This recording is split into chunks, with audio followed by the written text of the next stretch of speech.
Right. Thanks for the offer, Molly. But I think we'll be okay. And I'm glad you could join us even on your phone. Isn't it amazing what we can do? I think that's so awesome. Okay, so hopefully you should be able to see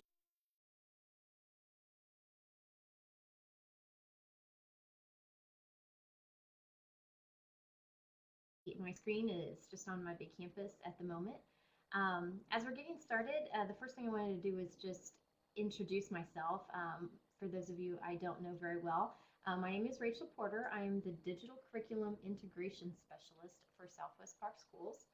And that basically means, I'm an integration specialist, but we just really put a high emphasis on curriculum here at Southwest Park and wanting the technology to really be used to effectively change learning. And so we kind of created that big, fancy, extremely long title. Um, so we're going to go ahead and get started. One of the reasons that I am involved in this is that our school was selected last year to be part of the Imagining and Creating grant, where we created these certified bundles of digital content in My Big Campus. And we were one of 6 schools that participated in that, creating these high quality lessons in My Big Campus, and we worked very hard on that, and our teachers gained a lot from it, and hopefully lots of people are using those bundles and benefiting from that as well. Now we are carrying on that work as part of the digital content cohort, which I think most of our guests definitely know something about. And so that is why we are just doing this quick little training to kind of bring up to speed some of the new cohort members in how to create My Big Campus bundles. Also, some of our own staff opted not to create very many bundles or any bundles last year, and so some people are kind of just wanting a refresher course on that, or are ready to get started with My Big Campus maybe for the first time. So we wanted to offer that for Southwest Park staff as well. As I am going through this, feel free to type in the chat window if you have a question. You can also click that little raise your hand button if you want me to enable your microphone so that you can just talk to me if that's better for you to do. Okay, so let's get started because I have a lot to show you, and I'm going to try and keep this as short as we possibly can and make sure you still get everything that you want. So the first thing is, I'm not going to spend a lot of time on this because it's not the main purpose of the training, but it is a very important fundamental starting point, and that is that quality matters. When we started creating these bundles, we really wanted to make sure that we weren't just putting a couple videos in a collection. We wanted to make sure that this was a complete lesson that met a set standard of quality. And so Wayne Township had developed this checklist, and we used this as our starting point. You can see that it is just a full standard lesson plan, gradual release model based on Madeline Hunter's work. And so you see everything from objective through a gradual release assessment. We've included things about digital literacy and making sure that we have a variety of different types of media and interactions within the content. So when you go to these bundles, we really want them to be high quality bundles. We want them to be a complete lesson. So we have this checklist, and I've provided a link to that checklist for you down in the helpful links window of your screen. So you can click on that and go check that out. You can also find it by searching anywhere within My Big Campus. If you just search certified bundle, you'll be able to find that checklist as well. What we did from there was we took that content information, that checklist, we put it into a bundled template. And this was just a means of giving teachers kind of a starting point and a way to kind of have some of the fundamentals done for them and to know exactly what needed to go into each part as we transitioned it into a My Big Campus bundle. So this template is also available in the My Big Campus library, and there is a link to it in your helpful links window down below as well. What the template does is it just provides some instruction information about, first of all, how to use the template, how to branch it, which I'm going to demonstrate all of this for you in just a few minutes. And it'll show you how to talk to you about how to branch it and then what kind of content is supposed to go in here. And then you have these header graphics to kind of help organize your bundle. And then underneath each one, it tells you what kind of content should be placed in that section, and then you just delete the help text from the template as you're creating it. And by the time you get all the way to the bottom, you've got a complete lesson created. I've also made a graphics only version of this because I found that as our teachers, they really needed all of this instructional material the first time they tried to make a bundle. But once they had made one or two bundles, really all they wanted was these graphics, and it kind of saved them a lot of time to not have to delete all that help text. So there is a graphics only version as well, that once you kind of get the hang of making a high quality bundle, you can just kind of shortcut with that graphics only version. So to get started, I want to show you, if you're not familiar with them, I think most of our guests today are, but this is just a sample of one of these high quality certified bundles. This one is one by our junior high English teacher, Lisa, on adjectives. And you can see that we have an introduction here. She's got this cute little grammar, I can't remember how to say that, Grammaropolis, yeah, video to kind of hook the kids to begin with. And then she talks about her instructional piece, how she's going to do some direct instruction, and then how she's going to get the kids involved and gradually release independence to them. She has an activity that she's doing with them that includes this worksheet. And then she has an assessment piece where the students are working independently, the project that they're creating. She's got some samples of that project in here. You'll notice that this is not all online stuff. These bundles include a lot of digital resources, obviously, that's kind of the point, but they are also following a blended model. So there are instructions for offline tasks included in here as well. It's just a means of giving them all the resources that they need. And then down below, at the last section, is the extension. And this includes content that is intended for a couple different purposes. One, to reteach if necessary, and two, to enrich maybe those students who finished their project early and you want to keep them on that same subject and task that this lesson has been about, but you want to give them some additional things to do. So we've got a couple different websites, and she's got some more ideas listed here. I love this one. She has them creating a Wordle with adjectives that describe themselves. So just a really fun way for them to apply what they've learned about adjectives. So there's just a sample of a complete high quality bundle and the different types of interactions. And what we're going to do today is I'm going to walk you through the entire process of creating a high quality bundle, just each step of the way. Now, I'll warn you, if you don't have a lot of experience with My Big Campus, and especially if you struggle a little bit with the technology factor, seeing this process from beginning to end all at once can be a little overwhelming because you're seeing a whole lot of steps. It's kind of like a cooking show, you know, where it makes it look real easy. I'm going to click through all these things and it's going to, you know, seem all easy to do, and then you sit down to do it yourself and it's not quite so easy, and it takes a little bit of a learning curve to overcome. So just wanted to remind you that this recording is being, or this webinar is being recorded. I will post that tomorrow, and so you can go back and watch me go through these steps. You can hit pause after each one if you'd like. That's kind of the beauty of recording trainings.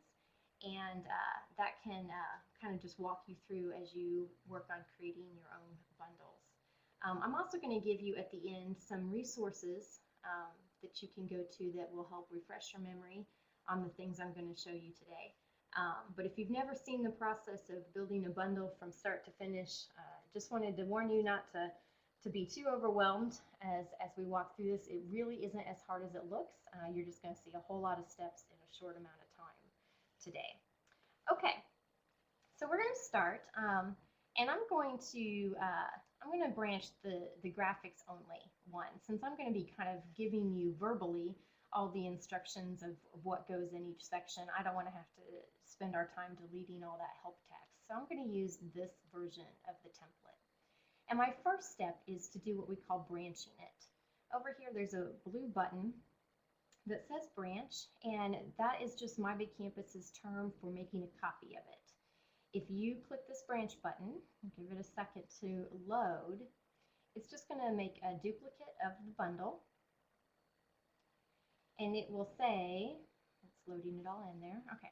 So it'll then have your name. Of course, this is confusing because it's got my name in both places, but it'll then have, by Betsy Case here, and then it'll say it was branched from, and it'll give credit to the original author of the bundle. So you'll do that. So this is now your version of this that you can then edit.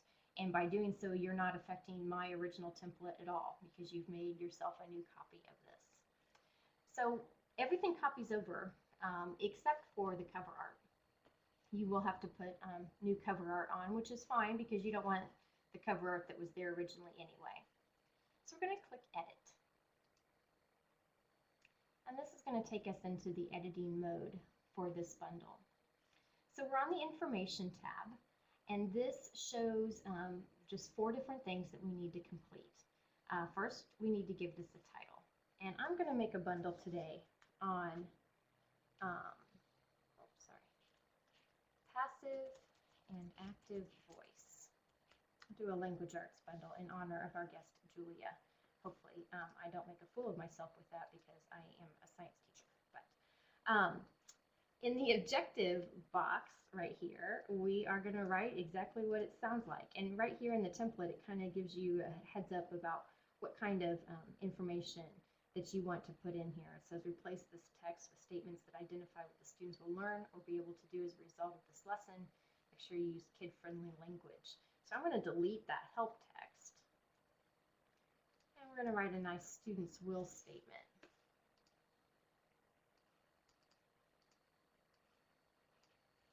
Like I said, it's like a cooking show. I'm going to do some copy pasting here so you don't have to watch me type. All right, in the summary box, we're just going to replace this with a general summary of the bundle. And for these, I usually keep this pretty general. I'm not going to go into a whole lot of detail. This is hidden in another tab. They're going to see the actual bundle before they see this information anyway. So I just usually put that it's a complete lesson. I make sure I, state that this is going to include everything from an introduction through an assessment in it.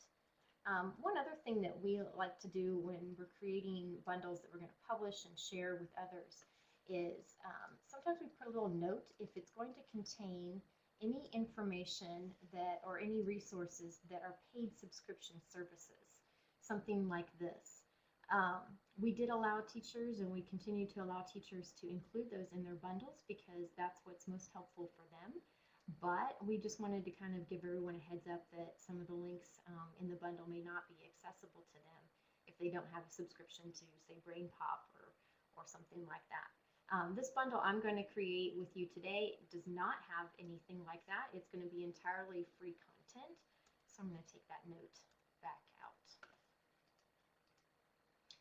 Okay, and then under bundle type, we have several different options to choose from, but we are creating here a lesson.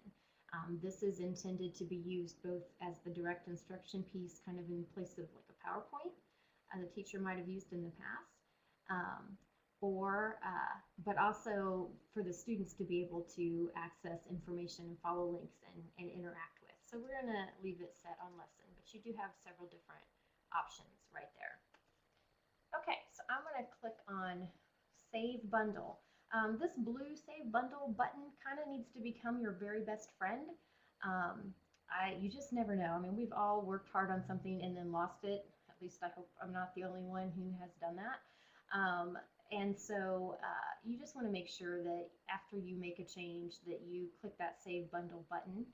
I also tell our teachers to always watch because there's a little black box that pops up here in the corner that says that the bundle has been saved.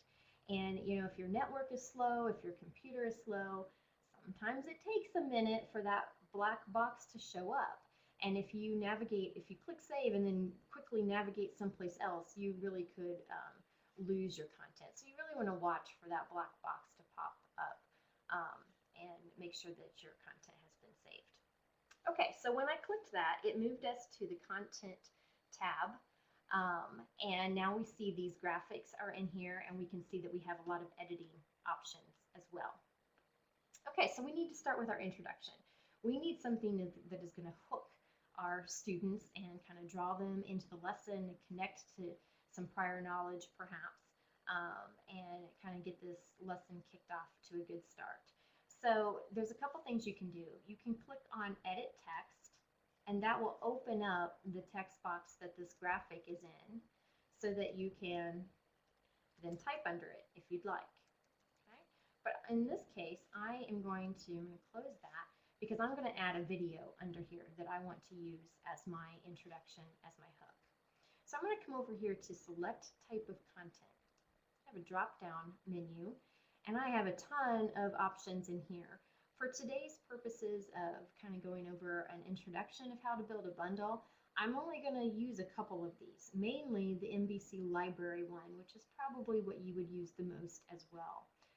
But I do want to point out that that's not your only option. There are quite a few different things within My Big Campus that you can pull from and collect into a bundle. That's the beauty of a bundle, is that it pulls all kinds of different things, everything you need together to have this complete lesson. So I'm going to go to the MVC library. Okay, now before I start pulling content in, I do want to point out that I have prepared for this webinar, and I've actually done this particular workshop several times. So I know what I'm looking for, and that's why I'm going to be able to do it in a half hour or so. When you sit down to create a bundle, you will spend quite a bit more time than this, of course, searching for just the right content. It'll be kind of a trial and error. You'll look for things and you'll find them and you'll pull them in, and maybe it's a dead link and that's not going to work, or hopefully there's not too many of those, but or you decide it's just not high quality enough, maybe you just don't like it, you want to try something else. So I've already gone through that, and I know exactly what I'm looking for as I'm pulling things into this bundle. So just keep that in mind as you're creating yours, that you will you'll be spending quite a bit of time. I don't want to say quite a bit of time because there's a ton of quality information out there, and it usually doesn't take very long to find it. But there may be some changing of your mind as you pull content into your bundle. Okay, so I'm going to come over here, and I'm going to search Passive Voice. There is this video that I just love, and it's actually the first one that comes up right here. Mr. D presents Mr. Passive Voice. And all I have to do to get this in my bundle is to grab it and drag it over. And you'll see when I do that this black line appears. That's letting me know where it's going to land when I drop it. And this is where I want it. I want it underneath the introduction. So I'm going to drop that right in there. And there's my video. And by the way, I will send you the link to this when we finish creating it. And if you've never watched this, you need to. It's only 56 seconds, but especially Julia, as an English teacher, you're going to find it to be absolutely hysterical if you've never seen it before. So I've dragged that in to my bundle. I'm going to go ahead and click Save Bundle. And there's that black box I was talking about, that it shows that it's been saved. And real quickly, I'm going to go over to our View Bundle tab so you can see kind of what this is looking like so far outside of the editor. I won't do that after we add each piece, but I just kind of want to let you know how it's coming together so far. So here's our introduction header, and then here's our video that's showing, and then we have the instruction graphic that's coming next. Okay, so let me go back into the editing mode, and then I'm going to go back into the content tab. I also like to show that process because a lot of teachers get to the View Bundle screen and they're like, well, wait a minute, how do I get back to editing? That little Edit Bundle link is sometimes hard to find. Okay, so I've got a hook. I've got something to kind of kick off this lesson and introduce the students. Now I'm ready for some instruction. So in this section, I want to show you how you can upload files into a bundle. Right here, underneath our text box that has the graphic in it, we have options. This shows up actually after every single item in your bundle. We have an upload file and an insert text. If I click insert text, I'm going to get another one of these. I'm going to get another box that I can put graphics and text into. But for this case, I'm going to click upload files. And I'm going to be able to browse my computer. Oops. There we go. I'm going to be able to browse my computer for something that I want to include. In this case, it is a PowerPoint. There it is. a PowerPoint that I've created that I want to use as part of my direct instruction. So I'm going to upload that. I've taken that PowerPoint and made the slides into a PDF, which actually works really nicely because, especially if you're in Chrome, that PDF just comes right up in the window and you can click through it just like you would slides, and you don't even have to mess with opening up PowerPoint. I kind of like that a lot. Oh, Julia, you have seen that video. I think it's hysterical. And I'm not even an English teacher, like I said. It was really funny. Okay, so there's that PowerPoint. It just showed up right in here as a PDF. And I could add the actual PowerPoint file as well. You can upload here really any type of file you want.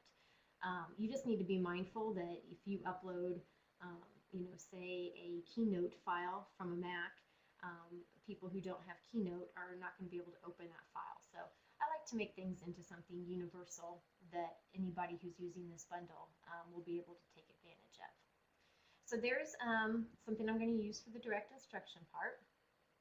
I can also do this. So a lot of teachers don't want the students to see their PowerPoint, at least not before the lesson. So you have the option to hide from student view. All you have to do is check that. And then when a student is on this bundle, they don't see this. It just doesn't show up for them at all.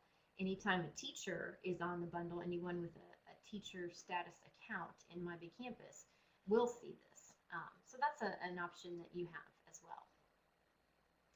Okay, now I'm going to add a couple different pieces as part of my lesson.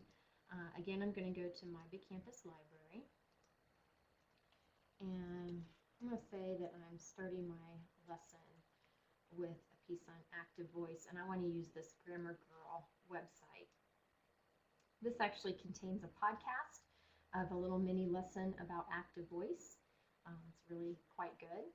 And then I'm also going to include Grammar Girl's passive voice podcast as well.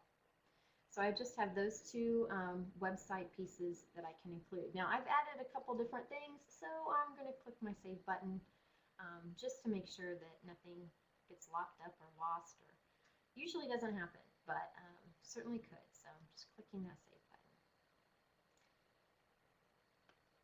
Okay, I just want to take you to this real quick to let you see what kind of content we're talking about here and just all the possibilities that you have. So here's passive voice. I really like the site. She kind of writes it all out here as a lesson, but then you can also click play and listen to an audio version of her describing passive voice and giving examples. It's really good stuff. Okay, so there's the kind of the direct instruction part. Now we're ready to move into the activities. This is where we're gradually releasing to the students, maybe starting with an activity that's kind of guided, but then eventually having the students do some work independently on their own. So I'm going to insert into this text box. I'm going to open this up so that I can type under this header graphic. You could also add a new text box if you wanted to space things out a little bit more. And I'm going to type in here some instructions for the students. Follow the link below, read and follow the directions, working alone or with a partner. And then I'm going to close that. I do want to mention this.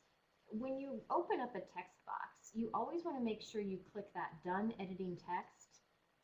I open this. If I have this open and I'm in all this editing view, I want to click Done Editing Text before I try to do anything else. If that's open when you try and drag something in from the library, or if you try and delete something, you can break the code, which is, computer geek talk, but I've seen it happen where the page just stops working like it's supposed to.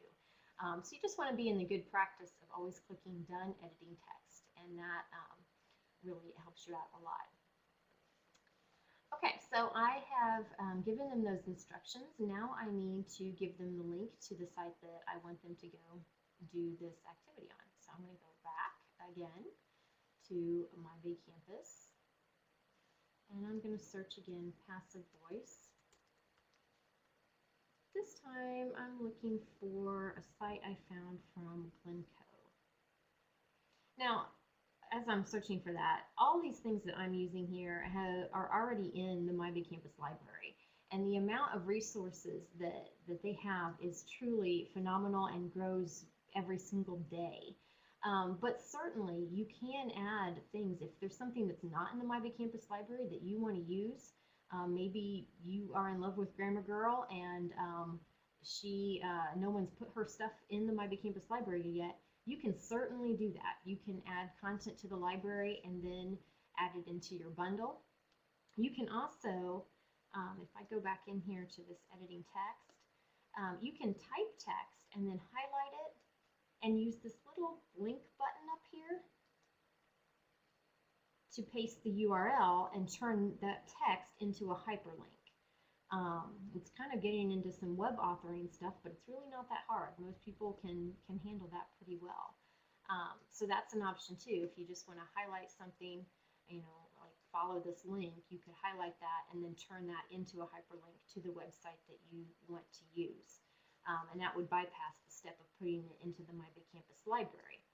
Also means that people wouldn't be able to find it in the library unless they find your bundle. So I kind of encourage people to go ahead and put it in the library. Okay, so this is a Glencoe activity where they're actually doing some exercises concerning passive voice. So we've added the link to that. Now I'm going to have them do another activity before they have some assessment. So I'm going to insert text again. Now this is just giving me another place to type the students some instruction. Now I just want to point out as well that I can use all these editing tools. I can make this bold and I can change the size of the font and the colors, and all those different options are available to me as well. So here I'm having the students go to a class discussion board, and I'll have a discussion thread started in that discussion board, and they have to post a passive voice sentence. My Big Campus has a new wonderful option that requires them to post before they can read anybody else's post. I love it. And so they would post their passive voice sentence, and once they do that, everybody else's sentences would pop up, and then they can reply to somebody else's post correcting it into active voice or changing it into active voice. So just another little activity to have the students practice what they've been learning about. So there's the activity section. Now we're ready to move into assessment. So I'm going to open up this text box, and I'm going to type some instructions again for the students here.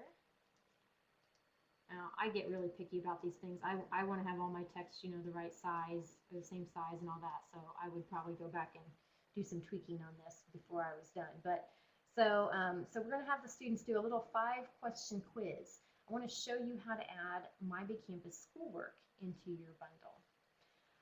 Come back over here. So far, everything we've pulled has been from the My Big Campus library. But one of your other many options is to pull in My Big Campus schoolwork. Now you would have to create that schoolwork first. It would have to already be in existence. But you can go up here to this create button, choose schoolwork. You can create your little assessment, however many questions you want it to be, what type of questions you want it to be. I've already done that, so I'm just going to go here to schoolwork. And I still had my search for passive voice in there, so it just popped right up, the one I wanted. And I can just drag that in just like I would before. Okay, so here it kind of gives a description of what that schoolwork assignment is, the questions. It gives you, as a teacher, a little button to assign that schoolwork to your class group so that they would have access to it and be able to take that little assessment. You can set all kinds of parameters if you're not familiar with My Big Campus schoolwork. It has quite a few options available to you to make sure that it meets the needs of your classroom. Okay, we're going to have them do another assessment piece after that little 5-question check for understanding. So I'm going to insert text again, give the students some more instruction.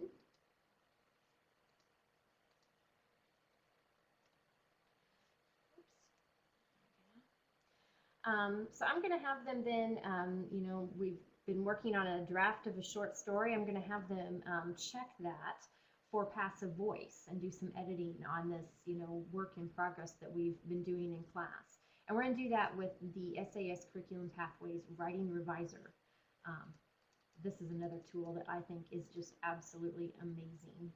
So I'm going to go back to the My Big Campus library.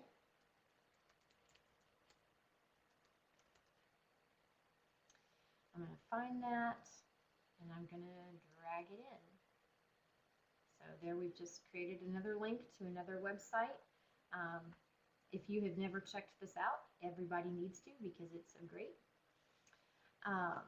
So the students can go in and they can paste their essay into this writing reviser, and then they can go to a particular area of it and have it highlight all of the sentences that use passive voice, and then they can spend some time revising their work, evaluating how that could be reworded, or if passive voice actually is the best choice for that. So we're getting into some higher order thinking skills here by having them. They've not only created this essay, but now they're evaluating the essay and editing it. So we want to make sure we've got that rigor, and we're not just doing a bunch of little busy work exercises, but that the students are really applying what they've learned and using those taxonomy skills as well. Okay, we're making great progress. We're ready for the extension. And again, this area is for reteaching or extension as in enrichment for a student who maybe finishes all of the assignments early, and you want them to stay busy and to stay on the task of active and passive voice. So we're going to put a couple of things into this extension that would be good for that. So I'm going to come back over here again.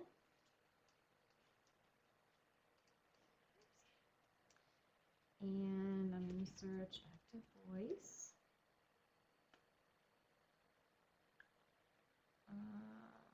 Actually, let me put both because there's such a long list of things that come up. This is what I want. This is just another teaching tool for active and passive voice. I will point out, because we're at the bottom of the template, you see how I can't scroll anymore. When you add things to the bottom, a lot of teachers struggle with this because they don't see that black line show up. You just want to drag it below and let go, and then you'll realize that you can scroll and it's there. I don't know why the very end of the bundle just kind of throws a lot of people as they're adding their content in. So this is just about a 3-minute lesson on active versus passive voice that would be really good for reteaching if that is necessary. And then there's one more thing. It's called The Battle Rages On. Another activity. This would be more on the enrichment side. Just a little video to talk about active and passive voice as well. Okay, so I've got all of the pieces completed. Certainly some teachers include a whole lot more text, instructions. Some teachers keep it fairly simple. It kind of depends on exactly how the teacher is going to use this bundle with her students, whether they are 100% working through it independently or if it's a little more guided. So I'm going to click Save Bundle, and I'm going to walk you through these last few tabs and then give you an opportunity to ask some questions. So the black box showed up. I know my bundle has been saved, so I'm going to move to the standards. Part of making this high quality is linking it to a standard, so that's very important. We have these two different options to select a region, which gives you all of the states, and countries actually, or to select from Common Core. So of course we are Indiana, so we're going to go here.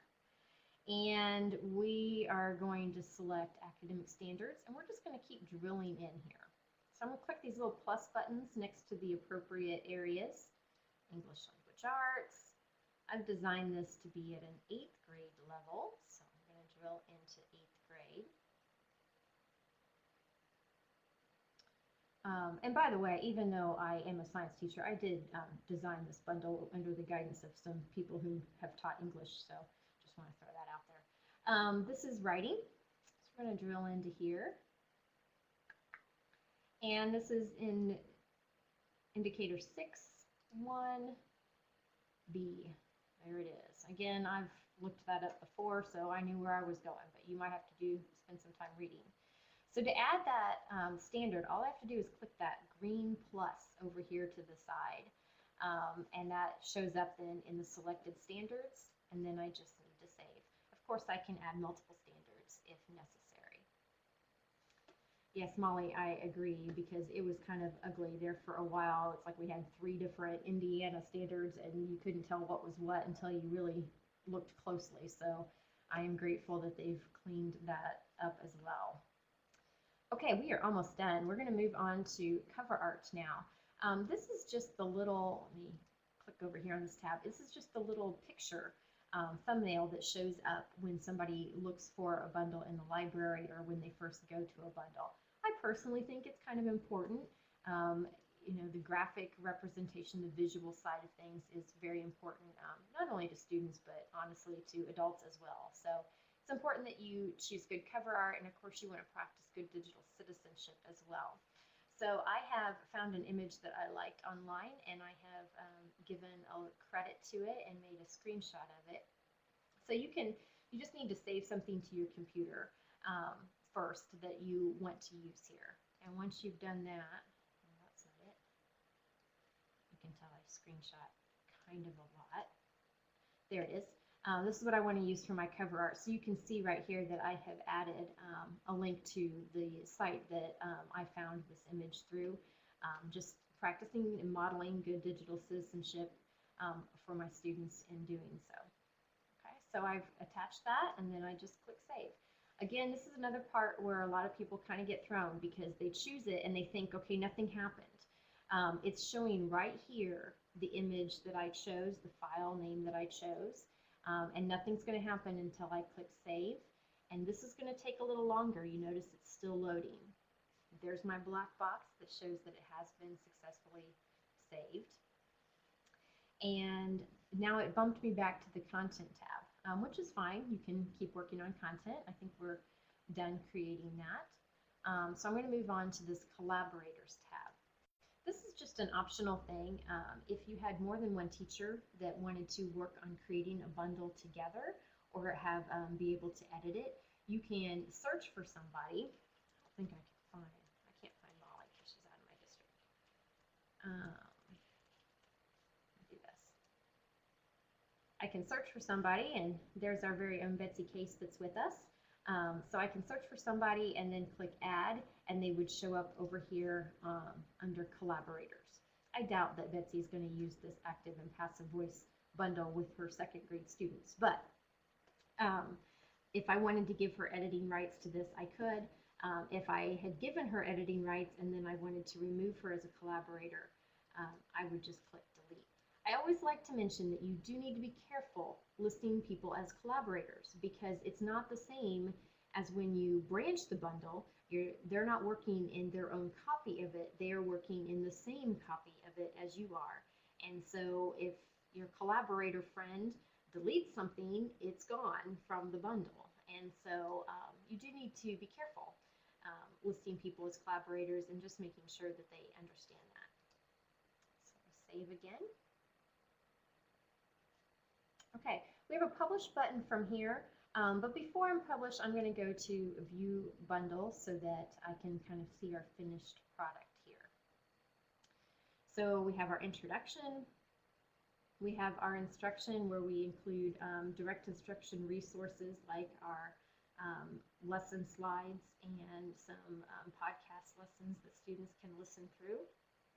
Then we have some gradual release activities for the students to start working collaboratively with partners and interacting in a discussion board together. Then we have a check for understanding with a full 5-question quiz, and then a bigger assessment where they're going to do some evaluating of their own writing and some editing to remove passive voice where it's not necessary. And then we have some extension activities for those who finish early or need some reteaching and maybe just are really struggling. If I were doing this lesson and I got to this schoolwork side, anybody who didn't do well on this little check for understanding, I would send them down here to the extension area before I had them do some editing of their lesson. So you can just see how you can use those different areas of the bundle as you're teaching with this particular high quality bundle. Okay, so now let's talk about publishing. Right now, I'm the only one who has access to this bundle, and I could send it to my students by providing them, attaching it to an announcement or a schoolwork assignment in My Big Campus or a discussion thread or putting it into a group resources. There's lots of ways I could get this to my students.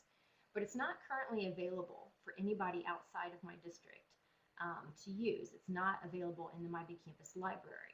To make it available, you're going to go a couple routes. You can either click on Options and then click on Publish, or if we're in the editing mode, we can click Publish with this blue button up here at the top. Both places will get you this, and you just need to fill it out. So language arts, we're going to put in some tags. And a lot of people struggle with what tags are. Tags are just keywords that somebody would use if they were trying to find this bundle in the library. What would they type in? So I'm going to put active, I'm going to separate each one with a comma. Active, voice, passive, probably good enough. Minimum grade, I told you I kind of designed this around an 8th grade standard. I always like to go at least 2 grade levels below so that, you know, a 6th grader who's ready to learn active and passive voice could find this and access it. And I tend to go with things like this all the way to the top because we all know that there are some seniors who still don't know active and passive voice. So you want to set this range as wide as you think could possibly be accurate. I like to uncheck this, hide this bundle from students in the library. I think it would be great if a student found this bundle in the library and wanted to use it. And then I can click Publish. And it lets me know that it has been successfully published to the library. If I go back to View Bundle now, it now shows sharing options that were not there before so that it can be shared to Facebook or tweeted out since it is now a public bundle that can be used. One other just word of advice, you need to make sure that if you're publishing the bundle to the My Big Campus library, it does not contain any copyrighted material. You don't want to be scanning something from a textbook and putting it in the bundle and then publishing out there for the world to see. That would put you in violation of copyright law. So just another digital citizenship thing to be mindful of. Okay, I've been talking for a really long time. So I am going to be quiet for a moment here, or I'm going to try to anyway, and I'm going to give you an opportunity to ask some questions. So go ahead and type any questions that you might be having in your chat window there. And while you're doing that, I just want to remind you that there is a box of helpful links that gives you access to the templates that I use today, but also a couple different training resources that I've created. One of them on creating bundles that has little short snippets showing you how to do these different things. And then I have a much bigger bundle that's a general My Big Campus training bundle. If you're new to My Big Campus as a whole, that bundle might be helpful to you. And then the quality checklist as well. Betsy, your dream is to create one this fast. I know, you've told me over and over that I make it look easy, and I know it's not really that easy. Just remember that I put my time in searching for what I wanted to include in this bundle. So I can't even sit down and create one quite that fast and have it be good. Okay, yes, Molly, we'll definitely post on Google+. It is time consuming, yes, especially in the early days when you're kind of getting the ropes of things. Once you kind of get used to it and you've created a few bundles, you start being able to create them a lot faster, and it's definitely worth it. Like you said, Molly, that you know, then next year comes around and I'm just going to check and make sure my links still work and are good. I might add something new that I found in the meantime, or take away something that maybe didn't go so great when I used this bundle last year, but it's all ready for me to go. All the different pieces. You know, before we had My Big Campus bundles, I would see teachers, you know, the ones who were really using a lot of digital tools, you know, they would be constantly hopping between tabs, which isn't bad, but you got to spend all that time pulling them up, and then the next year comes along, you got to remember what you used and find it again, and or they're constantly going to different bookmark lists and things like that. And I just love how the bundle collects all of that into one place. So that is a really great advantage. Yes, that you can get to those things every year, so that's good. Does anyone, I did go through a lot of things really fast. So is there anything that anybody would like to see again, or didn't quite catch, like how you're supposed to do that, or um, anything you'd like for me to go over?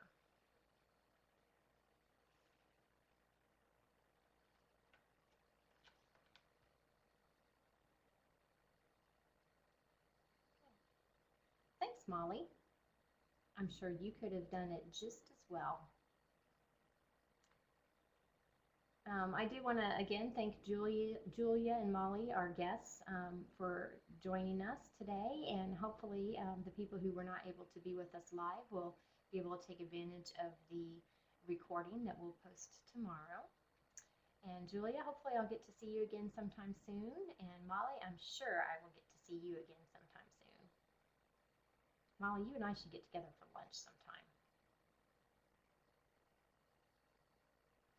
Yes, Betsy, and I just really appreciate your dedication, Betsy, that you, I know some of this is overwhelming to you, but you just never give up and you keep trying and you keep learning new things, and you're always willing to participate and be part of training. So, yes, after the holidays, definitely. Okay, well, thank you very much, everyone, for participating. And if there are no further questions, we'll go ahead and wrap this up and let you go about your day. I will stay on my practices to kind of just stay online until each of you have signed off. And that way, if anyone has any further questions, I'm right here and can continue to talk to you. I could certainly enable your mic as well if you actually want to have a verbal conversation. Otherwise, everybody have a wonderful Monday evening.